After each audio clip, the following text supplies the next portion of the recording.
Eh bien salut tout le monde, c'est AZK, quoi de beau sur la DeFi, on va aller voir ça aujourd'hui. Je pourrais dire stablecoin édition, mais je crois qu'il y a 2-3 stratégies sur Ethereum aussi que j'ai vu passer. En tout cas, commençons, ne perdons pas plus de temps. Le premier truc, ça va être du côté de Berachain, voilà, j'en ai parlé il y a pas si longtemps de Berachain, ça n'a pas trop bougé, il y a toujours les intérêts sympathiques sur les pools de BeraHub avec le BYUSD et le stablecoin ONI, jusqu'ici il n'y a pas eu de dépeg ou quoi que ce soit, le mécanisme de rédemption marche toujours aussi bien avec le stablecoin ONI, donc perso c'est pas des pools de liquidité qui me font particulièrement peur, par contre il n'y a pas tant de volume que ça par rapport à la TVL, donc je me demande combien de temps ça va tenir des rendements aussi élevés, parce qu'il y a quand même 15%, 16% de rendement sur des pools avec 200, 400 millions de dollars de TVL, c'est pas rien, et en plus de ça, on peut aller chercher encore plus de rendement sur ces pools en déposant sur Infrared au lieu d'aller déposer les LP sur BeraHub, parce que sur Infrared, on est payé en IBGT, au lieu d'être payé en BGT tout court, et je sais pas exactement pourquoi, mais il y a un premium, il vaut plus cher, je pense pas que ce soit normal, je pense que ça doit rester en 1 pour 1, parce qu'en gros c'est un token de liquid staking, et les tokens de liquid staking, ils sont toujours un petit peu en dessous de leur peg. D'ailleurs, il y a pas mal de monde qui ont déposé leur liquidité sur Infrared, puisque sur les 400 millions de dollars de TVL sur la pool BYUSD ONI, il y a 300 millions de dollars sur Infrared. Donc a priori, les gens vont farmer là où il y a le meilleur rendement, et en plus de ça, petit bonus, Infrared n'a pas de token, ils ont levé récemment 14 millions de dollars, ouais c'est plutôt sympathique à farmer. Pour ma part je suis pas sur la pool de stablecoin, je suis sur la pool Bera ETH, je fais une stratégie à base de prêt d'emprunt, donc en gros je suis exposé qu'à Ethereum sur cette stratégie, et j'emprunte les tokens Bera sur Dolomite. Depuis peut-être 2 semaines, quelque chose comme ça, j'ai l'impression que depuis que j'ai mis en place la stratégie, c'est devenu impossible d'emprunter des tokens Bera, le maximum est atteint, et là ils remettent plus, ils augmentent plus le plafond, donc j'ai eu de la chance de pouvoir mettre en place cette stratégie parce qu'elle paye très bien. Les pools Bera ONI, Bera ETH, Bera BTC, elles sont toutes à plus de 100% APR. Après on peut faire du delta neutre, il y a moyen de faire du delta neutre avec la pool Bera ONI, vu que c'est un stablecoin, on peut s'exposer à la pool de liquidité et shorter en même temps le token Bera par exemple, voilà, ça peut donner des idées à ceux qui voudraient profiter de ce rendement là, ça doit donner un rendement pas dégueu d'ailleurs, hein. J'y ai même pas pensé avec mes stablecoins, mais j'avoue que c'est pas mal du tout ça en delta neutre. Ensuite on change d'écosystème, on va sur Échelon. Tiens, ça tombe bien, je parlais de delta neutre. Je faisais une stratégie en delta neutre sur Hyperliquid et j'ai arrêté de la faire parce qu'elle payait plus tant que ça, et les stablecoins je les ai justement mis ici, ceux que j'utilisais avant pour le delta neutre. Maintenant je les ai déposés sur Échelon en SUSDE, donc le stablecoin d'Ethena qui génère des intérêts nativement. Le rendement était très croustillant dès que ça a été ajouté sur Échelon, sur la blockchain Aptos. Ça s'est tassé un petit peu, mais on a encore payé à 20% APR, 5% d'intérêt natif du stablecoin et 15% bonus en token Aptos. En ce moment je suis pas contre l'idée d'accumuler des tokens Aptos, donc ouais, ça me fait plutôt plaisir ce rendement, c'est sympathique. Qu'est-ce qu'on a d'autre? Pendle, il y a 2 pools qui m'intéressent sur Pendle, la pool autour du ASUSDF, j'en ai parlé récemment sur ma chaîne principale dans mon épisode du journal DeFi, j'avais des USDF, il farmait avec un rendement très faible sur le protocole Asterus, comme par magie, au moment où je me suis dit que je sortirais peut-être mes liquidités, et il y a une pool qui est apparue sur Pendle, et là on peut choper 17% de rendement si on se met sur le principal token. Donc le problème du principal token, c'est qu'on n'aura pas les points du protocole, donc j'ai pris l'entre-deux, je me suis mis sur la pool de liquidité, et par contre le rendement ici est plus faible, on est autour de 16%. Mais c'est 16% avec le boost de token Pendle, donc en réalité, le rendement, si on n'a pas de token Pendle bloqué, ce sera plus autour de 14. Ce qui est déjà pas mal, c'est quand même un rendement sympathique. Et une autre pool qui m'intéresse et à laquelle je vais m'exposer, alors je vais pas le faire dans cette vidéo, je le ferai dans le prochain épisode du journal DeFi sur la chaîne principale, mais il y a 2 protocoles que je farmais sur la Binance Smart Chain. Il y a Asterus, du coup qui fait le ASUSDF, et il y a USDX Money, qui fait l'USDX, et la version staked de ce stablecoin. Et ben, devinez quoi? Voilà, le rendement, il était pas dingue non plus, il était un peu plus élevé que sur Asterus, mais je commençais à me dire, est-ce que j'en fais pas autre chose de ces stablecoins? Magie, la pool qui est apparue sur Pendle, ça fait plaisir. 17% de rendement aussi sur le principal token, et il me semble à confirmer, mais il me semble, normalement, sur les protocoles à points, bah, si on veut farmer des points, on s'expose au yield token. Et ben, il me semble que ce principal token sur le SUSDX génère quand même des points sur le protocole. C'est pas la manière de générer le plus de points, mais il me semble que ça marche, parce que quand on va sur le site du SDX Money, ah bah tiens, en plus je l'ai là sous la main, si je dis pas de bêtises, alors j'ai pas branché ma ledger donc je vais pas pouvoir vérifier mon compte, mais si je clique sur la pool autour de Pendle, il me semble que ça m'envoie directement sur la page avec le principal token et le yield token. Donc peut-être que ça ne génère pas de points, je suis pas sûr à 100%, je l'ai pas encore testé, mais je vais m'exposer au principal token, tout simplement parce que le rendement est bon, et j'avais vu aussi qu'il y avait moyen de faire de l'arbitrage entre l'USDX et la version stakée. Je vous laisse faire vos propres recherches si ça vous intéresse, il y a de l'arbitrage faisable, mais j'en dis pas plus.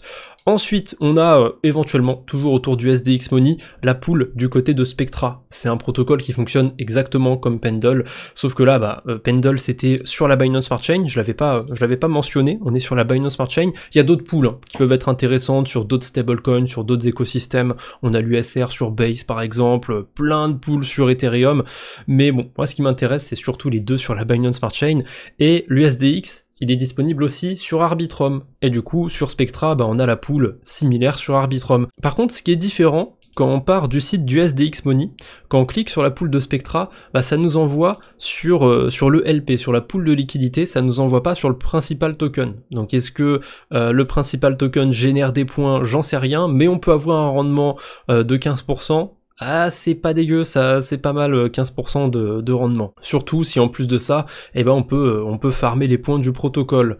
Ensuite, on a Tala Finance, j'aurais dû le mettre après Échelon, puisque ça tourne encore autour du SUSDE, quoique je viens de me rendre compte qu'il y a une pool de liquidité qui était là avant, et qui est plus intéressante. Bref, la pool avec le stablecoin d'Ethena, elle est apparue récemment, forcément au début il y avait un rendement monstrueux dessus, ça s'est tassé, ça s'est équilibré, ouais il y a 14 millions de TVL d'un côté, mais avant ça il y avait la pool USDC-USDT, sur lequel il y avait 20% d'intérêt, et c'est curieux, il y a des liquidités qui sont parties sur la pool d'Ethena, malgré qu'il y ait un rendement plus faible maintenant. Avant elles étaient vraiment à l'équilibre, il y a un jour ou deux elles étaient tombées quasiment au même rendement, mais là il y a un peu plus d'intérêt sur la pool USDC-USDT.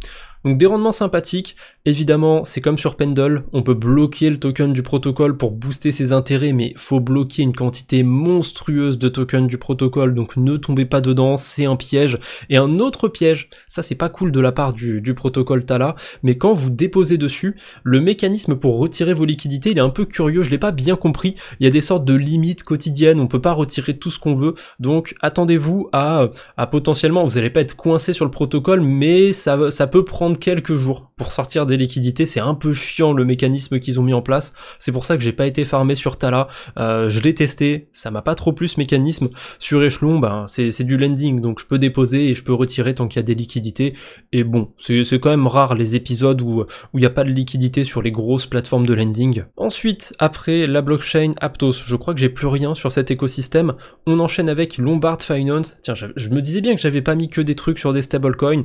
C'est pas un truc de fou furieux Lombard, c'est un protocole très passif, mais pour ma part je suis un peu exposé à Lombard Finance, on a un vault sur... moi je suis exposé sur Base ou sur Ethereum, je m'en souviens plus, non je suis exposé sur Base je crois, au vault de Lombard, donc ça permet de farmer des points du protocole, des points Babylone, des points Veda et Korn, mais ceux-là je m'en fous un peu, et ça me permet même de farmer un peu de yield. Bon le rendement est pas zinzin, mais écoutez, ça peut être sympathique sur du BTC.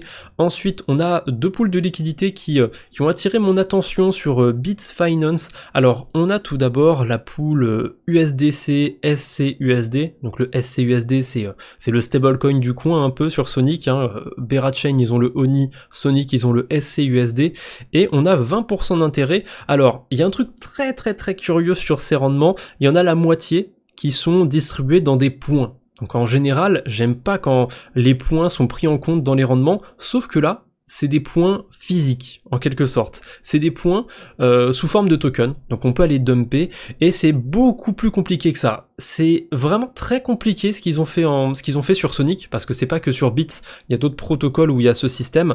En fait, il y a un système de points sur Sonic, un système de gemmes et aussi a priori un système de fragments. Ça j'ai même pas été voir en détail, mais j'ai été voir le système de gemmes. En gros, ça me rappelle un peu ce qu'avait fait Blast. Il y avait plusieurs types de points sur Blast, et il y avait un système de points qui était géré par les protocoles en gros. Et c'est exactement ça sur Sonic. Les gemmes, c'est géré par les protocoles. Donc ça met les protocoles en concurrence entre eux, il y a tout un système comme ça pour les mettre en concurrence. Le souci c'est que sur cette pool autour de Bits Finance, bah déjà il y a la moitié qui est payée en points, certes ils sont échangeables mais il n'y a pas énormément de liquidité. Si on les garde, normalement ça devrait être converti en token Sonic, mais combien de points seront égaux à combien de tokens Sonic, difficile à dire. Donc pour éviter toute mauvaise surprise, il faudrait ne pas compter ce rendement. Donc ça donnerait un APR de 10% sur cette pool de stablecoin. Ah, c'est un peu moins sympathique comme ça donne un peu moins envie. Mais au moins, on est sûr de pas avoir de mauvaise surprise. Si jamais les points ne valent rien, ou si on n'arrive pas à les dumper ou quoi que ce soit, eh ben ça évite d'avoir une mauvaise information, de mal faire ses calculs en quelque sorte. En tout cas, ça a l'air d'avoir bien marché ces points, parce que j'ai partagé la pool de liquidité tout à l'heure, le rendement était à 40% et ça s'est vite tassé, donc je pense qu'il y a des liquidités qui ont été ajoutées. Est-ce qu'on peut voir l'historique de la TVL? Ouais, oh, c'est pas si dingue que ça, il y a eu plus de TVL, on est passé de 10 à 12 millions, mais ça a pas l'air d'être si significatif. C'est peut-être la valeur des points qui s'est pété la gueule, parce que je sais pas comment ils calculent leur APR. Est-ce que c'est en estimant la valeur de token Sonic que ça pourrait avoir, ou la valeur actuelle des points? Je pense que c'est avec la valeur actuelle des points, vu que le rendement a bien diminué. Il y a des gens qui ont dû voir qu'ils pouvaient dumper tout ça et qui ont commencé à le faire. Il y a d'autres pools qui sont sympathiques du côté de Bits Finance. Alors je vais retirer la blockchain optimism, je vais me mettre que sur Sonic pour pas avoir d'interférence, on va dire. Donc cette pool de stablecoin qui est pas si mal.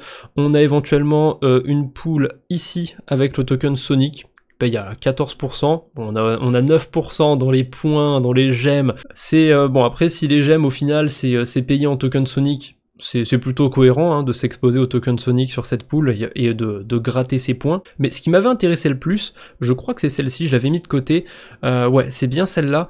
Une pool avec du stablecoin et de l'Ethereum. Donc c'est le stablecoin made in Sonic et l'Ethereum staké made in Sonic évidemment. Mais je crois qu'on a une version ici avec l'USDC et l'Ether normal, qui donne aussi un rendement pas mal.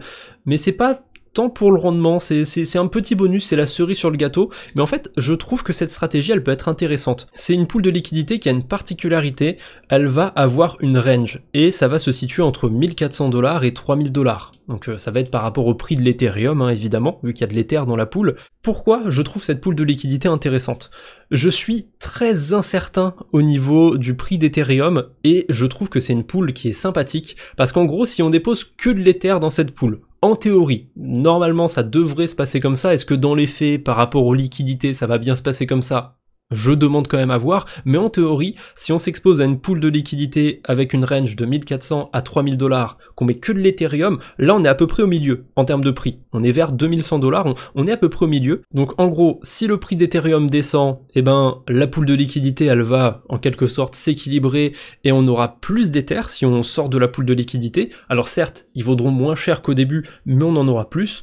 Et à l'inverse, si le prix d'Ether augmente, on en aura moins, mais en dollars, eh ben ça vaudra plus qu'au début. Donc, dans quel scénario c'est intéressant cette pool de liquidité? Eh ben, si j'ai de l'Ether, que j'ai acheté autour de 2000$, typiquement, et que je sais pas trop quoi en faire, je sais pas si je veux en garder, je sais pas si je veux le vendre, eh ben, je dépose dans cette pool de liquidité. Si jamais il descend vers les 1400, peut-être pas 1400 non plus, mais s'il descend un peu, eh ben, je vais pouvoir accumuler un peu plus d'Ether. S'il monte vers les 3000, bon, après, il faut accepter le fait de vouloir vendre Ethereum, parce que s'il va au-dessus de 3000$, a priori c'est plus dans la range, et là on passe entièrement en stablecoin, et quand on n'est pas loin des 3000$ déjà, on est en bonne partie en stablecoin. Donc c'est une pool de liquidité un peu dynamique. Je trouve que ça peut être intéressant si on est très incertain sur Ethereum et qu'on est à l'aise avec le fait de pouvoir le vendre dans cette stratégie. Voilà, ce sera pas pour tout le monde, je sais c'est très précis, c'est très niché comme utilisation, mais je trouvais la pool de liquidité pas mal du tout. Ensuite, on a SwapX. Alors, les rendements ont diminué. J'avais mis le protocole de côté, mais c'est vrai que les rendements sont un peu moins intéressants. On a du 12% sur une pool avec du Sonic. Ah, on a celle-ci à 25%. Je crois qu'on est payé en bonne partie dans le token du protocole. Quoique, il y a pas mal de volatilité. On doit aussi pas mal être payé par rapport aux frais de transaction. On a une pool avec de l'Ether et l'Ether de chez Sonic. On a une pool avec des stablecoins, même 2, même 3. On a aussi la pool de Frax en dessous. Je sais pas trop ce qu'elle donne. Je suis pas un grand fan de Frax, mais 22% ça a pas l'air mauvais. On a même une pool avec le stablecoin de Frax et celui de Sonic. Alors là, c'est un peu dégène quand même hein, sur les bords. Mais pourquoi pas. Là, le rendement, il monte jusqu'à 30%. Et en dessous, oh, je l'avais pas vu celle-là. On a une pool avec le stablecoin de Sonic et sa version stakée. 76% de rendement. Bon, il y a beaucoup moins de liquidité évidemment sur cette pool de liquidité, moins de volume, c'est incentivé, donc le rendement va pas rester aussi élevé éternellement, mais bon, pourquoi pas, ça peut être intéressant. Un peu dégène quand même cette pool. Et dernier protocole sur Sonic, il me semble pas que les autres... Ah si, j'ai rien dit, j'ai encore un protocole sur Sonic après. Donc avant-dernier, c'est Navigator. Navigator, c'est un fork de GMX, protocole de trading. Donc ça m'intéresse pas de faire du trading, même si on pourrait faire des stratégies en delta neutre. Je crois pas qu'on puisse shorter... Et attendez, est-ce qu'on peut shorter Bera Chain sur Navigator? Bera... Oh, on peut shorter Bera Chain sur Navigator. Ça, c'est quelque chose. J'avais pas prévu ça. Ouais, voilà. On peut éventuellement faire une stratégie en delta neutre. Par contre, regardez, hein, 2000$ de volume sur 24 heures. Je sais pas exactement comment ça marche. Il y a très peu d'open interest. 924$ seulement. C'est un peu casse-gueule. Moi, je dirais plutôt sur Hyperliquid pour faire du delta neutre. Mais bon, sur le papier, c'est faisable avec ce protocole. En tout cas, on a une pool de liquidité avec que des stablecoins. Donc, on peut déposer des stables et on peut récupérer des frais qui sont générés par le protocole. En général, ce type de protocole de perpétuel va générer pas mal de frais au début. Ça a quand même tendance à s'estomper au bout d'un moment, à plus trop être ça, et vous fiez pas trop à l'APR qui est affiché. 98% c'est beaucoup, mais en fait il y a un tiers de ce rendement qui est payé en token Sonic, ça c'est pas mal, et le reste en token du protocole. C'est une version VST qui prend 1 an à être débloquée, enfin c'est un enfer, moi je le prends même pas en compte dans le calcul. Tout ce qui m'intéresse c'est les revenus, les frais générés par le protocole. 33% d'intérêt en token Sonic, c'est pas mal du tout sur cette pool de stablecoin. Après, elle a quand même tendance à être un peu volatile. Là on voit pas le prix du LP token, mais ouais, je peux vous garantir qu'il est un peu volatile. Alors il fait pas non plus des moins 5%, moins 10%, hein. Ça reste beaucoup plus léger que ça la volatilité, mais typiquement si vous déposez, je vais dire une bêtise, mais 1000$ sur le protocole, et ben peut-être que quelques jours après, si vous voulez retirer vos liquidités, vous allez voir que vos LP vaudront 995, 993$. Voilà, il peut y avoir un peu de volatilité autour de ce LP token, parce que les LP autour des protocoles de perpétuel, c'est pas que du gain uniquement, c'est pas comme sur les protocoles de lending. Il y a un aspect où si les traders sont rentables, eh ben ça peut nuire un petit peu à vos récompenses. Mais bon, sur le long terme, en général, les traders ne sont pas rentables, donc on croise les doigts sur ce genre de protocole. Ensuite, Curve. Ouais, je sais, je vais revenir sur Sonic, il y a un autre protocole, mais bon, j'avais mis les protocoles dans cet ordre-là, on fait avec. Curve sur la blockchain Fraxtal. Peut-être qu'il y en a encore quelques-uns qui farment sur Fraxtal. J'ai jeté un œil par curiosité sur Curve, sur Fraxtal. J'avais regardé aussi sur Balancer. Si je l'ai pas mis de côté, c'est soit que j'ai oublié de mettre Balancer de côté, soit que j'avais regardé que c'était pas très intéressant.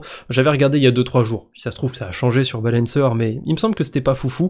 Par contre, du côté de Curve, eh ben on a la plupart des pools de stablecoin. Alors, j'ai dit que j'étais pas trop fan du Frax, donc là, ça va être compliqué. Il y a quand même beaucoup de pools de liquidité avec le Frax, et quand c'est des pools qui sont sans le Frax, soit il n'y a pas tant de liquidité que ça, soit c'est chiant de bridger les stablecoins là-bas. Typiquement le CRV-USD, l'USDT, ça c'est une pool qui peut être sympathique, mais il faut les bridger depuis Ethereum il me semble. Après le rendement est pas dingue non plus, on a 10% d'intérêt à peu près, payé en CRV. La plupart des pools elles vont payer soit en CRV, soit en token Frax, soit les deux. Enfin, pas le token Frax, le stablecoin, le FXS ils appellent ça, le token de gouvernance de Frax. Il y a une pool aussi avec le DUSD, c'est un protocole, je sais pas si le protocole est que sur Fraxtal, mais ça m'inspire pas plus confiance que ça, donc je les éviterai celles-ci. Mais voilà, les pools autour des stablecoins, elles sont pas dingues de chez dingue, mais elles sont pas mauvaises non plus, et la plupart elles permettent de récupérer des points Fraxtal. J'en entends pas trop parler, ça a pas l'air d'être ultra farmé, donc allez, sur un malentendu, sait-on jamais, pourquoi pas pour Fraxtal. Ensuite on a Silo Finance, alors on a le côté Arbitrum, on le retrouve éventuellement sur Optimism et sur Base, mais j'ai pas été revérifié, mais en général c'est surtout sur Arbitrum que les pools sont intéressantes. Actuellement on peut déposer de l'USDC sur la pool avec le token P-Pods.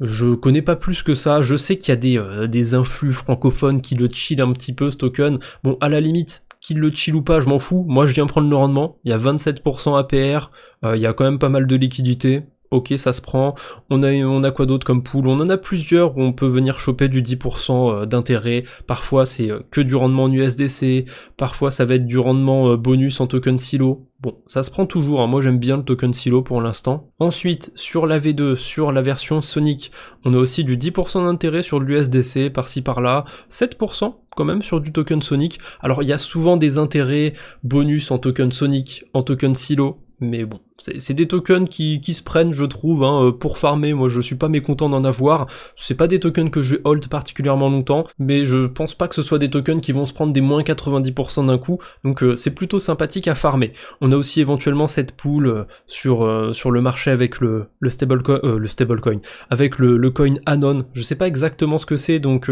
comme je connais pas, j'irai pas particulièrement dessus, mais on a 14% d'intérêt en USDC et il n'y a pas d'intérêt bonus, c'est uniquement de l'USDC, parce que les gens l'empruntent super cher l'USDC. Je sais pas, c'est hyper intéressant d'emprunter des USDC par-dessus des tokens Anon, a priori, il y a quelques baleines qui le font, et globalement c'est à peu près tout, hein. Voilà, on a des pools autour de 10%, le reste c'est un peu moins bien, ou alors il faut avoir des tokens Sonic, il faut avoir certains tokens, il y a plein de stratégies aussi de prêt, d'emprunt qu'on peut faire, hein, sur Silo, on peut faire la stratégie basique de déposer du Sonic staké, emprunter des Sonic, faire la boucle comme ça peut marcher, et en plus ça permet de faire la boucle aussi sur les points. Ensuite, on a Harmonix Finance, je parlais de delta neutre plus tôt dans la vidéo, et ben on a un Vault qui permet de faire une stratégie automatique de delta neutre sur le token Hype, ça marche plutôt bien, en tout cas celle-ci, je trouve qu'elle marche bien, le reste j'ai pas testé, et il y a un petit bémol, c'est autour du mécanisme de retrait, faut attendre quelques jours pour récupérer ses liquidités, mais bon, c'est pas étonnant vu que c'est une stratégie quand même derrière qui est un petit peu complexe, le delta neutre.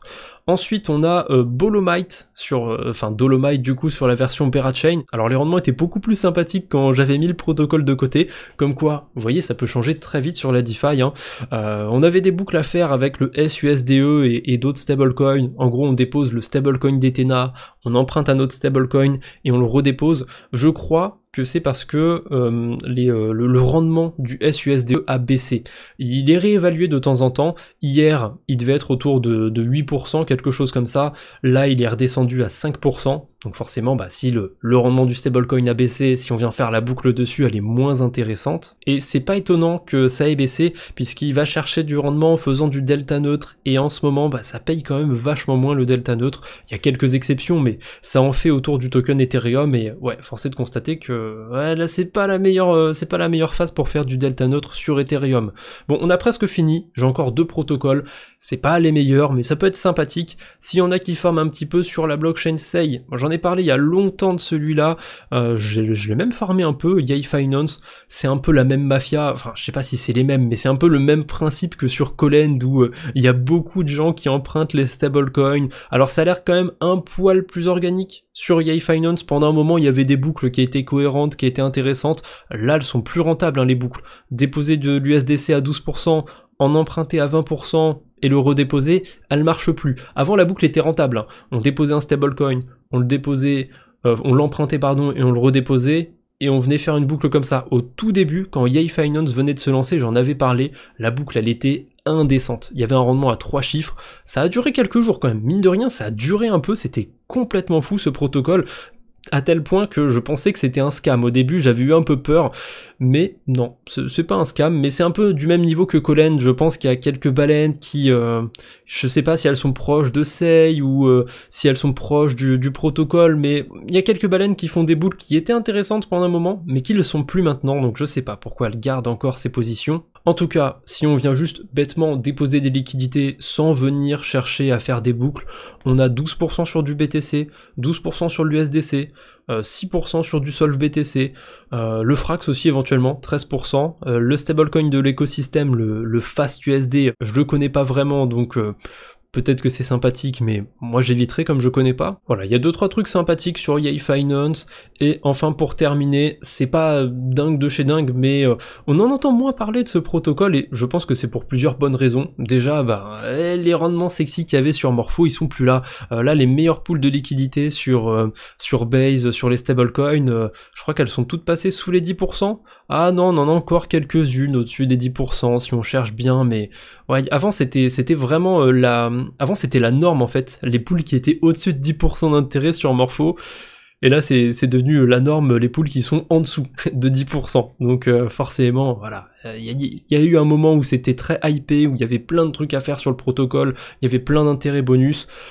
Là, il y a toujours des intérêts bonus, mais vu que c'est souvent payé en token Morpho et que sa valeur elle diminue, forcément ça finit par avoir un effet sur le rendement. Bref, c'est à peu près tout ce que j'avais pour aujourd'hui. Alors je suis peut-être passé à côté d'un ou deux protocoles aussi qui sont sympathiques, n'hésitez pas à me dire si de votre côté, il y a des trucs que vous trouvez sympas sur la DeFi, et je précise aussi que cette vidéo est sortie un peu en avance pour les membres. Voilà, j'en profite pour le mettre un petit peu en avant. Si vous voulez soutenir la chaîne, vous aurez un petit bonus en contrepartie, vous aurez quelques vidéos en avance. Bref, merci d'avance à ceux qui soutiendront la chaîne. Dans tous les cas, les vidéos seront disponibles pour tout le monde, ne vous en faites pas. Allez, je ne vous embête pas plus pour aujourd'hui, on se retrouve bientôt j'espère, d'ici là portez-vous bien, salut tout le monde.